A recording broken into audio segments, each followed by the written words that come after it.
ჩვენ არაერთი ეპიზოდი გქონდა მომხმარებლების გამოცდილებაზე და მათ გამოცდილების გათვალისწინებაზე სხვადასხვა კონტექსტში, პროდუქტების თუ სერვისების თუ შეთავაზებების მხრივ და დღესაც ამ თემაზე მინდა რომ ვისაუბრო და მადლობა დღეს რომ ჩემი სტუმრები ხართ, მარიამ ბროზელი და ვაკო ყურშიტაშვილი. ორივე პრინციპში ამ ესე კურირებთ მომხმარებლების გამოცდილებას და ადეკვატური ენით მოგაქვთ მე კომპანიაში, ხო? სხვადასხვა დეპარტამენტებში და სხვადასხვა პროექტებში. შენი ტაიტლი მომეწონა ძალიან იმის CX ადვოკატი, ხო? მომხმარებლის გამოცდილების ადვოკატი ძალიან რომ იცავ მომხმარებლების ინტერესებს. მარიამ, შენ უფრო ესე ზოგადად რო ვთქვა, შენ ზოგადად ესე მთავარი ხიდი ხარ დამაკავშირებელი მომხმარებელსა და კომპანიას შორის. უფრო კონკრეტულად რო გითხრათ, რა არის თქვენი სამუშაო, ყოველდღიური საქმე APP-ში და მერე გადავიდეთ ჩვენს მთავარ თემაზე. მოგესალმებით, სანდრო, მადლობა პირველ რიგში მოწვევისთვის. მოგეთ ჩემი მიმართულება ორ ნაწილად იყოფა. ერთი არის customer success დივიზიის დირექტორის მოადგილე ვარ და ასევე ვარ quality ხარისხის მართვის დეპარტამენტის უფროსი. მოგეთ ეს მოკლედ რო თქვა, რას გულისხმობს ეს მიმართულებები არის, რაღაცა ერთი მიმართულება გულისხმობს კომპანიის სტრატეგიაზე და შესაბამისი OKR-ების მეთოდოლოგიის დანერგვას და OKR-ზე მუშაობას. მაგას იგრას ნიშნავს მაგასაც გავიგებთ აუცილებლად OKR-ები და მეორე არის უფრო კასტომერების მომხმარებლის გამოცდილების, ასე ვთქვათ, მონიტორინგი და მუდმივად გაუმჯობესებაზე მუშაობა. ჩვენი მომხმარებლების გამოცდილება გვეუბნება, რომ ცოტა ახლოს უნდა მოხვიდე მიკროფონთან, რომ უფრო კარგად გაიგონ, რას ლაპარაკობ შენ. ვაკო, customer advocate. რას ნიშნავს ვისგან იცავ, ვის წინააღმდეგ ხარ ადვოკატი, ასე ვთქვათ. პირველ რიგში მადლობა მოწვევისთვის. ძალიან მიხარია აქ რომ ვარ. პირველი გამოცდილება, ძალიან საინტერესო გამოცდილება მსგავს ფორმატში ყოფნა. ნახოთ თუ გააგრძელებ კიდე. ჩემს პოზიციაზე რომ ვისაუბრო, როგორც აღნიშნეთ, საკმაოდ საინტერესო დასახელება აქვს მომხმარებლების გამოცდილების ადვოკატი. ხშირად მსმენია სხვასთანაც სფეროს გარეთაც ადვოკატს რომ გაიგებენ პირდაპირ ლეგალურ საკითხებზე და სასამართლო პროცესებს. მოსამართლეც უნდა იყოს და პროკურორიც. პროცესებს აკავშირებენ ხოლმე. თუმცა რეალურად ჩემი მთლიანი საქმიანობა არის რომ მომხმარებლის ხმარ დაიკარგოს და ეს ყველაფერი მივიტანოთ შესაბამის თიმებამდე. მომხმარებლებს შევთავაზოთ ის გამოცდილება, რისთვისაც შემოდიან. მაქსიმალურად მარტივი იყოს, მოსახერხებელი იყოს და ხო, ის რისთვისაც შემოდიან და რა ნებისმიერ შეხების წერტილში მაქსიმალურად საუკეთესო გამოცდილება რომ შევთავაზოთ. შვენიერი. ჩვენ ახალი ინიციატივა გვაქვს, რომელსაც შენ კურირებ ასევე ეს Nexus-ის შეხვედრები, რომელიც ისეთ ყოველთვიური გადაწყდა ხო, რომ იყოს. ეს მოგვიყევი რა არის და აქვე მივიტყვი, რომ სწორედ აი ამ ასეთ შეხვედრაზე გადაწყდა, რომ შემდეგ უკვე ეს პოდკასტი ჩაგვეწერა და რომ მიყვეს თითქოს ხო სინქრონში ამ Nexus-ის შეხვედრებს ჩვენი პოდკასტიც, რომ რასაც იქ განვიხილავთ, მე აქაც გადმოვიტანოთ და უფრო საჯაროდ ამაზე ვისაუბროთ. მაგაზე რომ მოგვიყვე მოგეთ Nexus-ის შეხვედრების სერიის იდეა გაჩნდა რამდენიმე თვის წინ, ასე ვთქვათ. ეს შეხვედრების სერია გულისხმობს ერთ დიდ რაღაცას, ასე ვთქვათ, შეხვედრას თვის ჭრილში, სადაც თიმებს ვაცნობთ და ზოგადად კომპანიის ნებისმიერ წევრს, ვისაც სურს რომ დაესწროს ამ შეხვედრას, შეუძლია დაესწროს და გაეცნოს სიახლეებს იმის შესახებ თუ რას ვაკეთებთ კომპანიაში. ძირითადად გამოგვაქვს ხოლმე ისეთი თემა, რომელიც არის ესეთი ცინცხალი თემა, რაც ბოლო დროს გავაკეთეთ და დავასრულეთ ამაზე მუშაობა, ან არის მიმდინარე. და რაც არის ახალი, რაც აქამდე არ გაგვიკეთები, ასე ვთქვათ. ამას ვაცნობთ შიდა გუნდებს კი.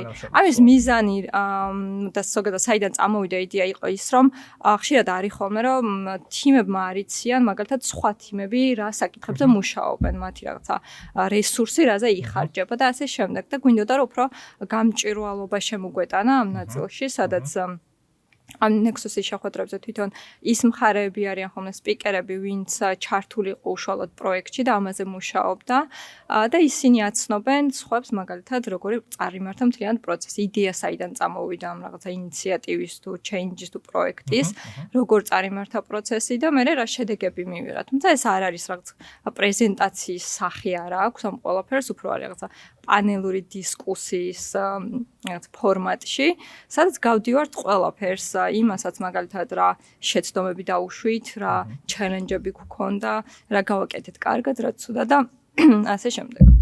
ანუ იდეაში ახლა ეგეთი შეხვედრები გარდა იმისა, რომ ინფორმატიულია და ვიგებთ ვინ რას აკეთებს, უფრო ალბათ გვეხმარება ასევე იმაში, რომ აი ეს რასაც ეძახიან რა დიდი სურათი დავინახოთ, ხო? ანუ შენ რომ რაღაც პროექტზე რაღაცას მუშაობ, რა რისი ნაწილია ეს ყველაფერი, ხო? და რა წვლილი შეგაქვს შენ აი ამ დიდ რაღაცა პროცესში, რომელიც კი ზუსტად. და საინტერესო იყო, რომ შენ ესწრებოდი ამ შეხვედრას და იქიდან წამოვიდა ეს იდეა, რომ უფრო რაღაცა ფართო საზოგადოებაში გაგვეტანა რაღაცა ესეთი შეხვედრები და ხო, მაშინ მოდი მივყვეთ, მაშინ რაზე იყო ეს ბოლო Nexus-ი და მე გადმოვხვიოთ ისევ ჩვენი თემისკენ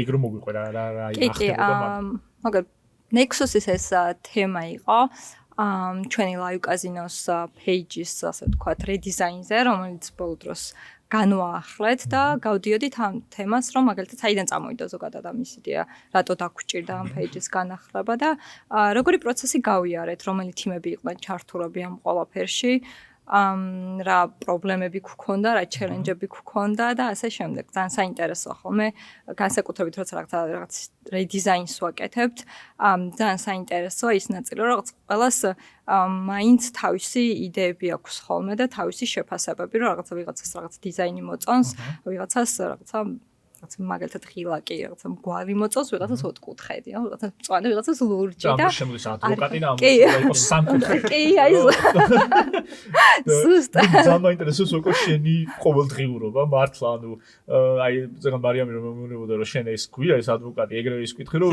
ვინ უტევს, ხო, ვისგან იცავს და ყველა, ანუ ყველა მხრიდან მოდის რაღაცა ისეთი იდეები ან ინიციატივები, რომ შენ გიწევს გადაეფარო ამას და თქვა რომ მოდი არა ხო აი მოგვიყევი შენი ყოველდღიურობა შენი საქმიანობა რა მაინტერესებს როგორ მიმდინარეობს კი საკმაოდ საინტერესო პროცესი არის ეს ყოველდღიურად ჩვენი საქმიანობა ძალიან დინამიკური და მრავალფეროვანი არის უამრავ გუნდთან გვაქვს ყოველდღიურად, ყოველკვირეულად შეხვედრა სხვადასხვა პროექტის ფარგლებში. ერთი პროექტი შეიძლება ეხებოდეს რაღაც უსაფრთხოების გაუმჯობესებას, მეორე payment-ების ოპტიმიზაციას, საერთოდ სხვადასხვა საკითხი იყოს.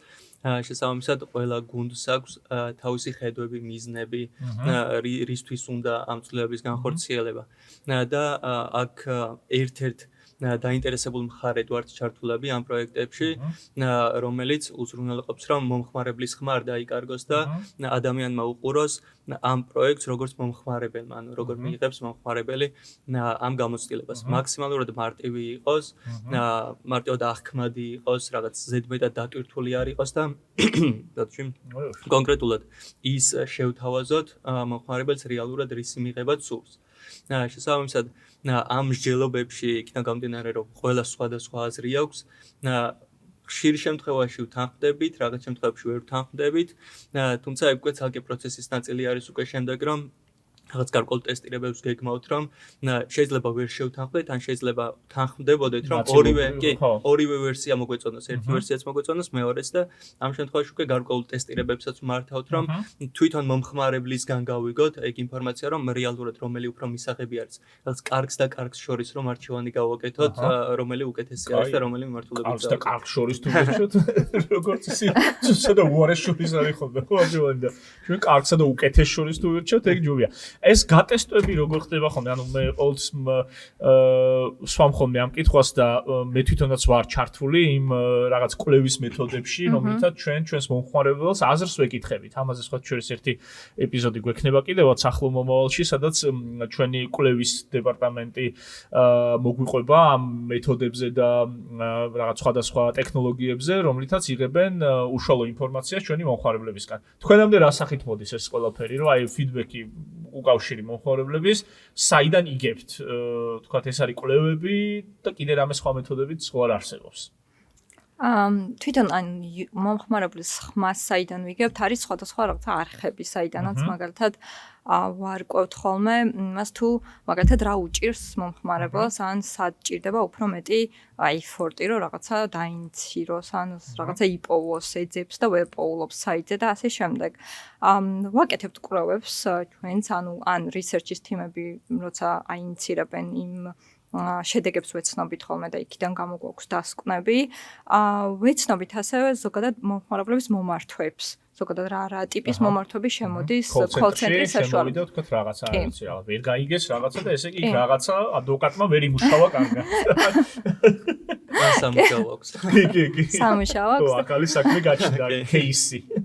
კი, აი ამ ნაწილს ძალიან ხშირად, ასე ვთქვათ, უყურებთ ხოლმე, რომ აი სად არის ბევრი მომართვა, მაგალითად რა თემაზე არის ბევრი მომართვა და მე ვფიქრობთ იმაზე, როგორ გავაუმჯობესოთ, რომ ეს მომართვები შევამციროთ და მომხმარებელს არ დაჭირდეს ჩვენთან დარეკვა, ჩვენთვის მოწერა ამა თუ იმ საკითხზე. გვაქვს ასევე სხვადასხვა თულები, რომლის საშუალებითაც საიტზე ვნახულობთ, მაგალითად როგორი ქცევა აქვს იუზერს, მაგალითად ჰიტმეპების, კლიკ რეიტების და სხვადასხვა მეტრიკების საშუალებით ვიგებთ, მაგალითად სადმე მისკლიკები ხო არ გვაქვს რაღაცა მსგავსად. ეს რა დრო ჭირდება იმისთვის, რომ რაღაცა იქამდე მივიდეს სერვისამდე, რასაც ეძებდა საიტზე და ასე შემდეგ. და სხვადასხვა არხებით, ასე ვთქვათ, ვიგებთ, ასე კვლევები გვაქვს საიტზე, სადაც იუზერს შეუძლია შეგვაფასოს.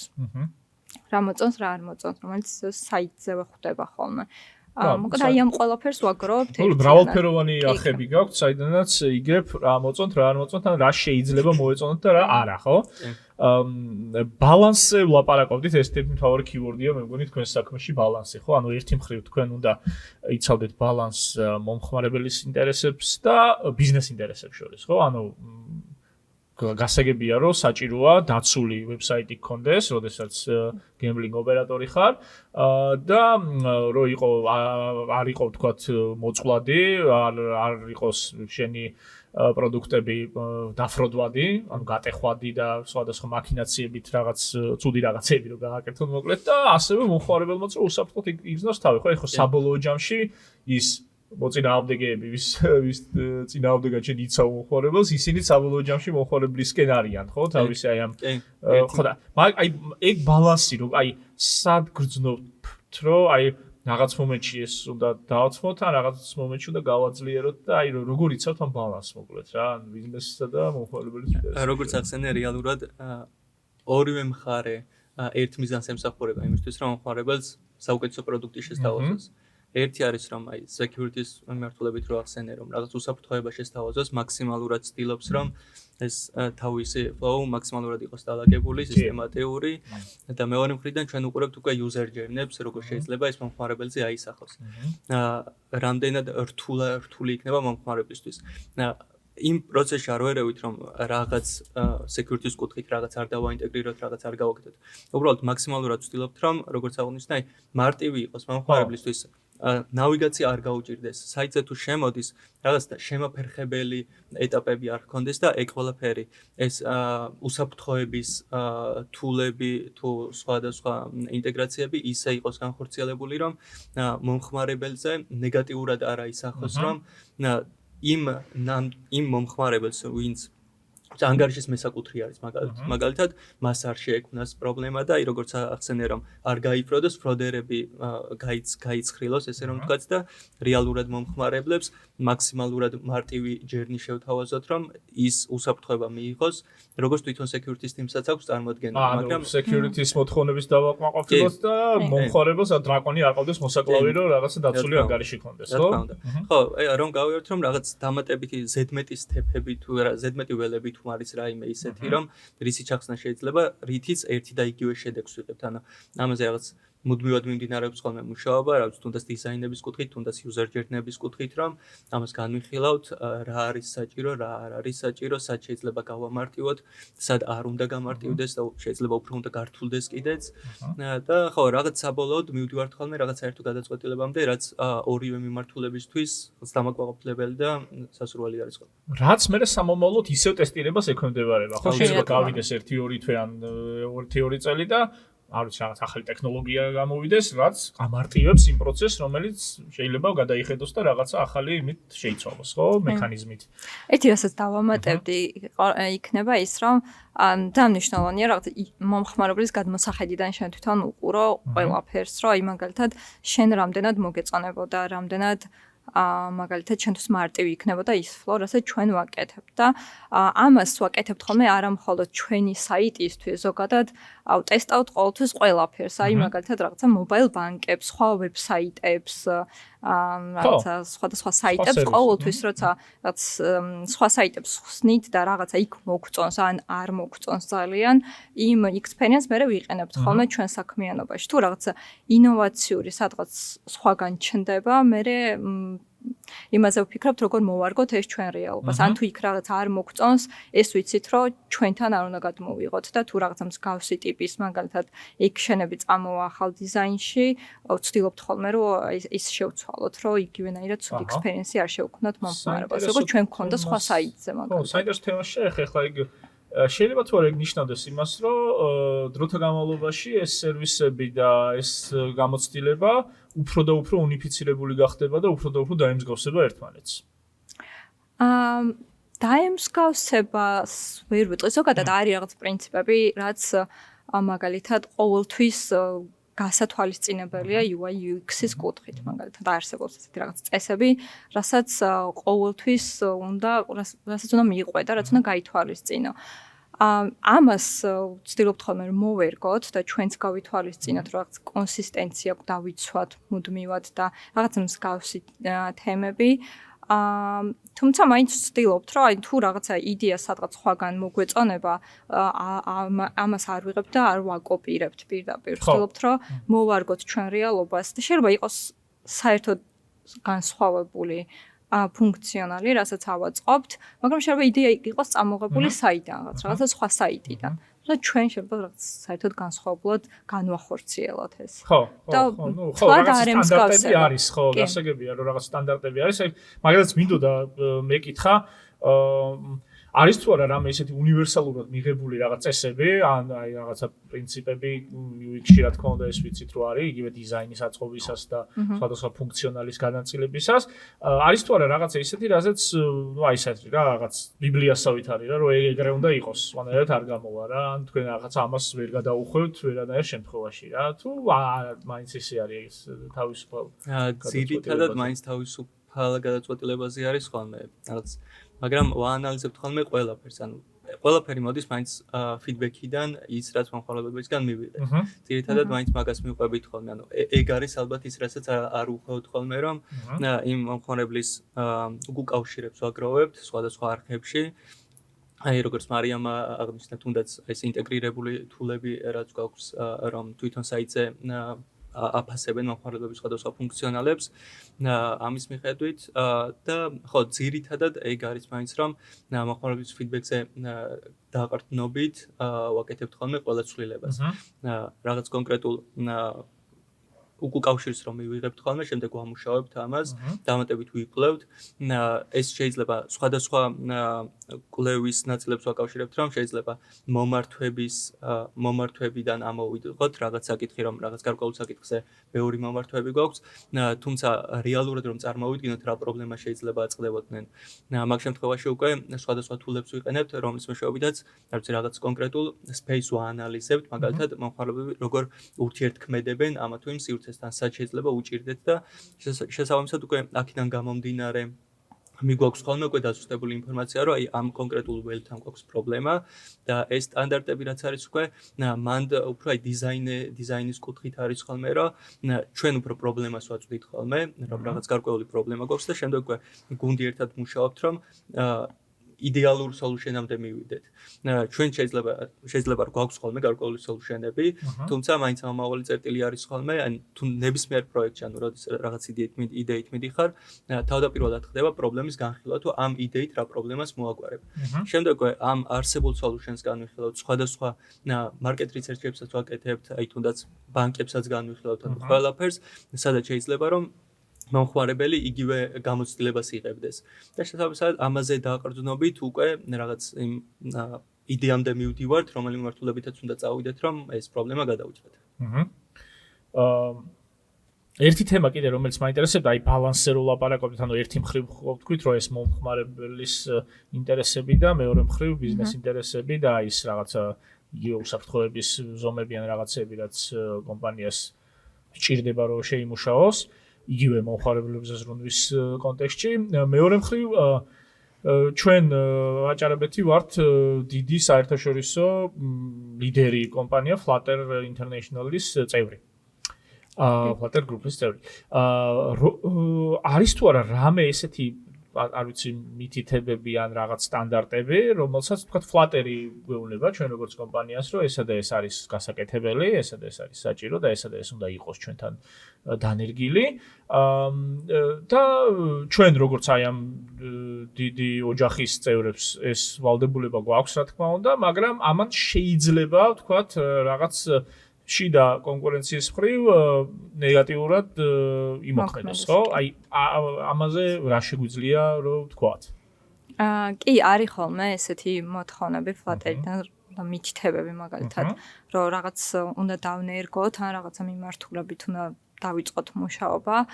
და ხო პირველი რაც არის ხოლმე არის რომ ჩვენც გვჭირდება ხოლმე ჩვენთან დაალაგება რომ ეს რაღაცა თითქოს ჩვენ რეალობას ცოტა ურევს და შეიძლება იქ სადღაც როცა გეგმავთ ბიუჯეტებს და ასე შემდეგ ეს გათვალისწინებული არ იყოს და ცოტა აი ამ ნაწილშიც მე რაღაცა ცვლილებები მოიტანოს.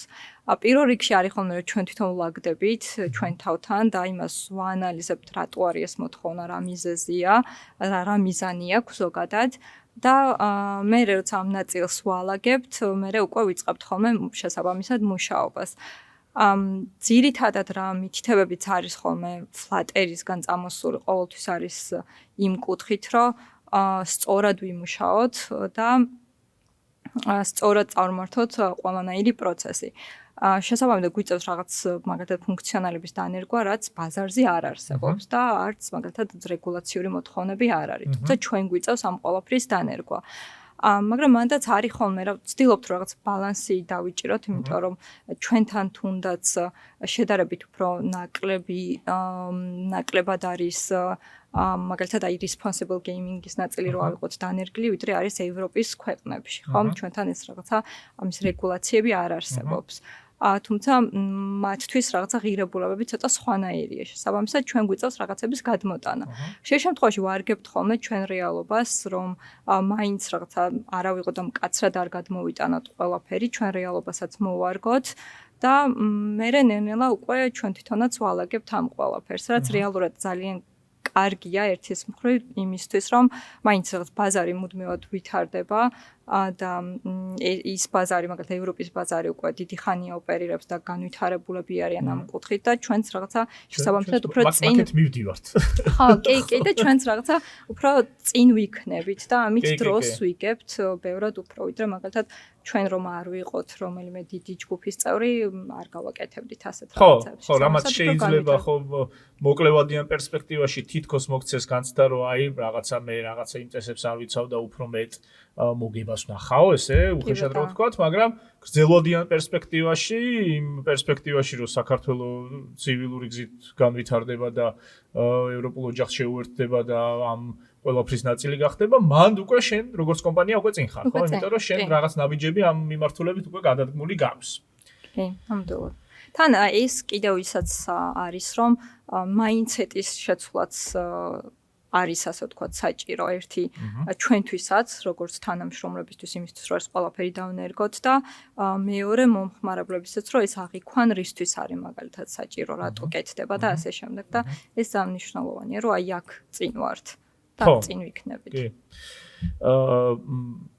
ასევე ყველას თითქმის ყველას უსვამ ხოლმე ამ კითხვას, ეს განსაკუთრებით პოპულარული კითხვა არის ხოლმე, ეს ხელოვნური ინტელექტის ჩარევა, როგორ რა დადებითი მხარე შეიძლება კონდეს ამ ტექნოლოგიას თქვენ სფეროში, თქვენი მიმართულებით შეიძლება თუ არა რაღაცების ავტომატიზირება მოხდეს და იმ დონეზე გამოსწორება რომ იქ რაღაცა call centers და იმას კი არ ელოდო ჰიტმებს მაგალითად პირდაპირ ხვდებოდე რომ რაღაცეები აი ესე აღამუშავოს ესე ჯობია რაღაცა და აი მაგ მიმართულებით არის თუ არა ან მომავალში რამე გეგმები ან შემდეგი ნაბიჯები ხო არ მოიაზრებს ხელოვნური ინტელექტის მეტად ინტეგრირებას თქვენ სამუშაო პროცესში? ხელოვნური ინტელექტის გარეშე მგონი უკვე ძალიან კონკურენტ უნარიანობას კარგავს ნებისმიერი კომპანია და ყველა ცდილობს რომ რაღაც ხელოვნური ინტელექტს დაუახლოვდეს და რაღაც კუთხით წინ წამოიწიოს. გეგმები რა თქმა უნდა არის მაგ კუთხით რაღაც იდეები არის, მაგაზე მუშაობა მიმდინარეობს. ხო, თუმცა აი თუნდაც ჰიტმეპების ნაწილში რომ ამბობდი, აი ეგეც რაღაც ეტაპზე თვითონ კომპანიებსაც აქვთ ეგ უკვე ათვისებული თავის ფუნქციონალთან გაერთიანებული რომ ჰიტმეპებს გიკეთებს და პარალელურად თვითონ AI გთავაზობს suggestion-ებს რომ რა პრობლემა შეიძლება აწყდებოდეს და რა მიმართულებით უმჯობესი იქნება რომ წახვიდე. ხო, ეგ არის რომ ხო ხელოვნური ინტელექტი ალბათ ჩვენი განუყოფელი ნაწილი არის უკვე ყოველდღიურობის და მომხმარებლებისთვისაც. ძალიან მნიშვნელოვანი არის ხო საკითხი. კარგით, მეგობრებო, რა მე მგონი პრინციპში ვისაუბრეთ, ყველა იმ თემას შევეხეთ, რასაც გვინდოდა, რამე ხო არ გაქვთ ისეთი რაც ამოუთქმელი დაგრჩათ, ეხლა არის ის დრო, რომ ის თქვა. თქვა. ხო, მე მგონი ოკეარებზე არ გვისაუბრია. მართალი ხარ, კი, ეს ხო ოკეარები რომელიც თქვით რომ უნდა გავმარტოთ რა არის, ეს არ გვითხოვთ კი აუცილებლად. ეს არის observe objectives and key results. ხო, ეს არის მოკლედ თავიდან რომ ახსენე სტრატეგიასთან დაახლოებული მეთოდოლოგია, ასე ვთქვათ. რაც დაახლოებით 2 წლის წინ დავიწყეთ ამაზე მუშაობა და შარშად უფრო ესე სრულფასოვნად დავნერგეთ კომპანიაში. მოკლედ ეს არის ფართოდ გავრცელებული მეთოდოლოგია, ზოგადად ჩვენი მოგონილი არ არის. თუმცა საქართველოში მოგონი შედარებით ნაკლებად იყენება, ხოლმე ძირითადად რაღაც დიდი კომპანიები იყენებენ ამ მეთოდოლოგიას. რომ გავმარტოთ რაც გულისხმობს ეს და ზოგადად ანუ საერთოდ რატო არის ამ თემასთან ახლოს ეს ყველაფერი არის რომ მოკლედ ოკეარები არის ფრეიმვორკი რომელიც გეხმარება სტრატეგიის შესრულებაში. სტრატეგია ზოგადად რასაც გეგმავენ კომპანიები არის უფრო რაღაცა long term-ში გაწერილი მიზნები, რისი მიღწევა უნდა კომპანიას, საით უნდა რომ წავიდეს და ოკეარები გეხმარება იმაში თუ როგორ მიხვიდე იქამდე. ძირითადად უფრო თემებზე არის ეს ყველაფერი მორგებული. თიმების იმისთვის რომ თიმები ერთად კარგად მუშაობდნენ, სწორად მუშაობდნენ და რაღაცა ერთმანეთს ხელს არ უშლიდნენ მიზნების შესრულებაში. იგეგმება რაღაც ეს მიზნები, იგეგმება მეტრიკები, როგორ ზომავთ ეს მიზნები შესრულდა თუ არა და ამის შემდეგ უკვე იგეგმება ინიციატივები, პროექტები, ანუ როგორ ვაპირებთ, რომ ეს ყველაფერი შევასრულოთ. და ძირითადად ეს არის ხოლმე, რომ როდესაც გეგმავთ აი ამ პროექტებს, რაც ოკეარებთან არის დაკავშირებული, მე აი აქ ვერთვებით ხოლმე ჩვენ რაღაცა პროექტების განხორციელების კუთხით, რომელიც რაღაცა user-ზეც მომხმარებელზე კარგად მორგებული იქნება, რაღაცა სწორად მორგებული და მის experience ჯამში გააუმჯობესებს. ანუ შესაბამისად ეს ობიექტივები და key result-ები შეიძლება სხვადასხვა დეპარტამენტისა, სხვადასხვა მიმართულების კომპეტენცია იყოს, ხო, რომელიცაც თქვენ ყველას ამას უყურებთ. კი, აი ეს არის ყველაზე მეტად საინტერესო ოკეარების შემთხვევაში, რომ აქ ერთიანდება ბევრი სხვადასხვა თიმი, რომლებიც სხვადასხვა მიმართულებებით მუშაობენ საერთოდ და ჯამში ემსახურებიან რაღაცა ერთ მიზანს. მათ შეიძლება სხვადასხვა თავიანთი პატარა მიზნები ქონდეთ, რომელიც საბოლოოდ თავის კონტრიბუციას შეიტანს საბოლოო მიზნის შესრულებაში. ეს შეიძლება იყოს რაღაც თიმების, რაღაც დეპარტამენტების ჭრილში ჩაშლი, შეიძლება თრაიბების ჭრილში იყოს. ხა მაინც უფრო agile მოწყობები არის თიმებში და შესაბამისად ძირითადად უფრო თრაიბებში იგეგმება ხოლმე ოკეარები.